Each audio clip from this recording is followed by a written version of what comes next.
This is the FDuce SC11. FDuce is selling this as a professional live sound card.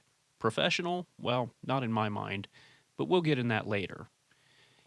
Getting started in the box, we get paperwork, a USB cable, a couple of 3.5mm audio cables, one TRS, the other TRRS. And here's the sound card, which is made of plastic. As far as build quality, it's not the cheapest I've felt, but nothing to write home about either. On the back of the unit, we get an array of input and output jacks, and they're pretty self-explanatory. Here's the main mic jack. This is a headset port, then primary output, a couple of condenser mic jacks, USB-C for charging and connection to the PC, music input, and 3 pod outputs. Up to this point, I've been speaking into a wireless karaoke mic from Fifine for my main mic input, and it sounds okay-ish, but take a listen to what happens when we switch over to FDuce's recommended mic, the SL40. Okay, I'm speaking into the SL40 now, and to get audio from this mic, I have to crank the gain input all the way to maximum and talk fairly loud, and that's just to get the mic to peak around -12 decibels. Okay, so I switched back over to the Fifine mic now, and I can pull the audio level down to around 2 o'clock on the gain knob here and peak around where I want it to peak. Don't get me wrong, I don't really want to have my audio peak much higher than -12, but I don't want to have to crank the gain all the way to maximum to maybe get there either. So this leads me to my first bit of frustration with this sound card being billed as a professional device, and that is that it just doesn't have XLR input. Before I agreed to review it, I pointed this out, and FDuce said, yeah, it has XLR, but wait, no it doesn't, but it can with an adapter cable, and I'll take a second to talk about the adapter cables now. So what you heard earlier with the SL40 XLR mic was using one of these cables like this to adapt the cable from an XLR to a quarter mic jack input, and that's why it sounded so quiet. I contacted FDuce about this, and this is indeed the cable that they recommended that I use, but to verify, they did send me their own cable, which is just the same thing. I can see that there is a little bit more to this one than my cheap one here, but the upside is they did send it along with a pretty good mic here, the 9.0S, which is pretty rugged, well built, and sounds pretty good. But I'm getting off track with this. As far as this sound card being able to take an XLR mic, it's just not possible. I also tested it with one of these cables, and just to rule out all possibilities, I also bought one of these cables, which is XLR on one end, and it has an extra sleeve down here for plugging in, and it didn't make any difference at all. So this mic, this sound card definitely does not take XLR microphones. So moving on past my first and very major frustration with this device, we'll take a look at some of the other features of the sound card. And over here we have a bank of sound effect buttons. We got applause, laughter, cheering, booing, slapping, awkward, beep, suspense, and error. And these 3 buttons over here are programmable with specialized sound effects. The way you do this is you hold a button down until it flashes, and then you can record audio clip, and then tap it again, and it'll store that audio clip. I'll test that out now.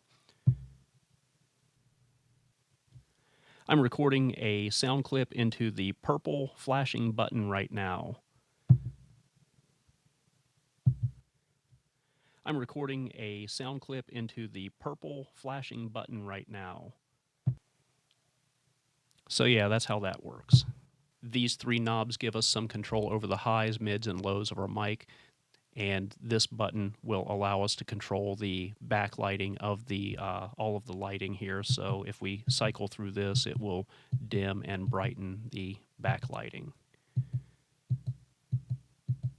And this is our power button here. If we hit this, obviously the device will turn off. And speaking of power, one thing that I do really like about this device is that it can be run off of battery power, and you can feed an output into a laptop mic port on the go for a live stream, or a camera mic port for a more advanced field recording option. And we can see our battery life indicator here. The recording knob here controls the volume output of the broadcast. The echo knob here controls the strength of the echo effect, and the monitor knob controls the monitor output. The device is Bluetooth enabled, and I've got my phone connected to that now. So you can connect something like your phone or tablet. You can pipe that device's audio into the device, and this would be actually useful for taking things like live phone calls on air. I'm going to demonstrate that now with just some music.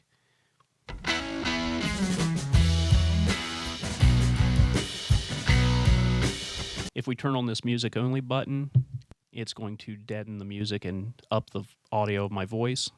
Over here we have our effect button, and these are basically like digital EQ effects. I didn't notice much difference in going through these, but purple is the normal setting, and red is professional. Blue is reverberation. Green is yelling mode. Blue is electronic sound, which activates the electron knob down here, which gives us like an auto-tune effect. So auto-tune, I can't sing. I'm not even going to try. If we hit this pitch button, it gives us different voice effects. Red is a female voice. This is what supposedly this machine will make me sound like as a female. Blue is a male voice, which just makes me sound like Andre from Worth It or Not. Green is written down as lowly voice. What the fuck is lowly? And purple is a super deep robot voice. This is what this device thinks I would sound like as a robot. And one single tap on the effect button takes us out of pitch mode.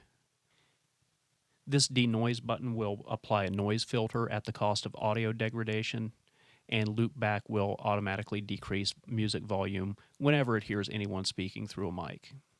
So my final thoughts of the FDuce SC11. Well, I can see some usefulness with this device. Being able to mix 3 different mic sources out in the field via a battery-powered device is handy. At my main job, I work in news, occasionally live streaming out in the field to social media with a YOLO box, which has very limited audio mixing capabilities. This device could help with that. However, in most use case scenarios, I would have to say that I would just pass on this one. The lack of an XLR port makes it something that I would only use in a pinch and in the field, and never in a studio setup. I think FDuce should just stick to building great budget microphones, because that's where their strength seems to be. This thing feels very gimmicky overall, but yeah, well, you know, that's just like my opinion, man. Anyway, I'm going to end this one here. Thanks for watching. That's it for now, and I'll see you next time.